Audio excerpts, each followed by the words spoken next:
Assalamu alaikum wa rahmatullahi wa barakatuh. This is your English teacher Khalid Yanis Usman. Welcome to lesson 8. Lesson 8 weli waxaa inoo socda casharkii aynu bilownay lesson 6 iyo lesson 7.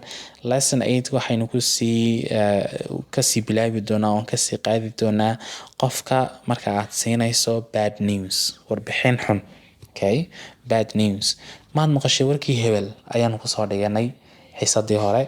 Maye maxaa ku dhacay? Bad news baad sheegaysaa. Markaad bad news ka sheegayso waxyaabaad isticmaali karto waxaa ka mid ah she has got a car accident. Shil gaari ayay gashay. She has got a car accident. She passed away. Way geeriyootay. Ma maqashay waxa ku dhacay Xaliimo? Maya. No. Did you hear about Xaliimo? No. Maya. What happened to her? Maxaa ku dhacay? She passed away. Way geeriyootay. She has asked for a divorce. Ninkeedii bay fur ku tiri. He died in a car accident. Shil gaari ayuu ku geeriyooday.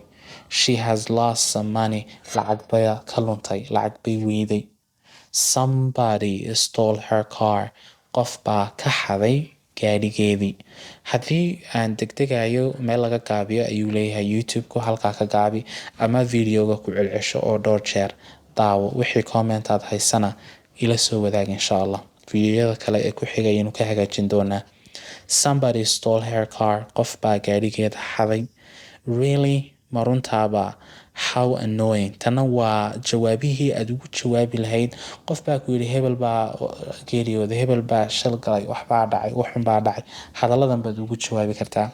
Haddaad rumaysan weydo waxaad ku leedahay you're kidding, waad ciyaaraysaa. You must be joking. Malaha waa kaa ciyaar. Oo waad iska leedahay waxanaad leedahay. Maye waaba ka dhaba. Hadday ka dhab tahay oo wixii warkii aad ka naxdo waxaad ku leedahay how awful. Awful means very bad. How awful waa war aad u xun. What a pity. Allah miskiin. Markaad qofka waa arrin laga naxo. How horrible. That is dreadful. Dreadful iyo horrible iyo awful waa erayo isku mid oo la kala bedbedeli karo. I am sorry to hear that. Runtii warkaa aad baan uga xumahay. That is terrible. Arrinkaad ii sheegtay waa war xun. Haddaan ku idhaahdo did you hear about Caasho? Caasho warkeeda ma maqashay? No, I didn't. Maya ma maqal. Maxaa ku dhacay? Markaasaan ku yidhi she has had a car accident. Shil gaari bay gashay.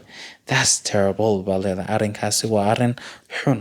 Waa arrin xun oo u baahan in laga naxo ay tahay weli baa leedahay. Okay?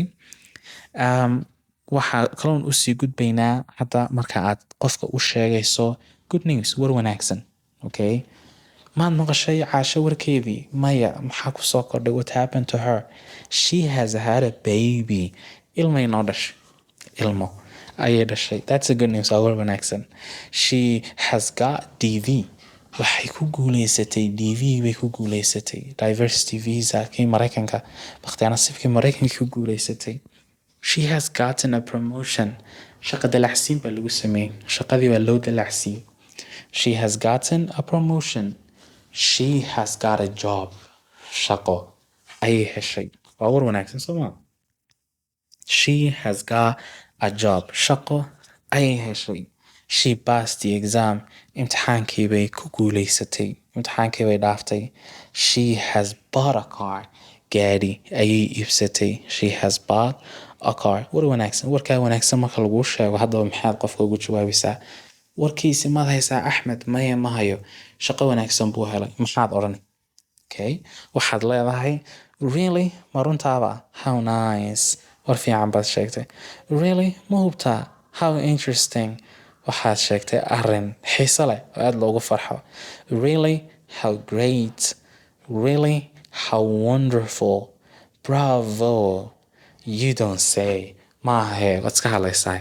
Okay, you don't say means waad iska hadlaysaa. Okay guys, we have come to the end of marka aad qofka siinaysid war fiican iyo war xun marka aad siinayso. Waxaa kaloo aad ku dhihi kartaa qofka eeg markuu war fiican ku siiyo, war fiican buu ku siiyey, shaqo wanaagsan baan helay, meel wanaagsan baan ka soo baxay hadduu ku idhaa waxaad ku odhan kartaa oo dheeri ah that's so nice, that's great, that's fantastic, that's terrific, That's marvelous. That's splendid. Don't pull my legs. Don't pull my legs. You are pulling my legs. يعني كما آمني you're pulling my legs. لغاية جديدة سما وكما آمني. Thank you very much guys. عشر wanaagsan ayaynu dhiganay maanta. Waxaan rajeynayaa inaad si fiican u fahamteen. Wixii su'aal ah ama aad u baahan tihiin inaynu ka bedelno waad ila soo socodsiin doontiin. Subscribe to the channel haddaad channelka ku cusub tahay. Haddii kalena share it with your friends. Asalaamu calaykum waraxmatullaahi wabarakaatu. Lessonka ku xiga daaw. Thank you very much. Bye bye.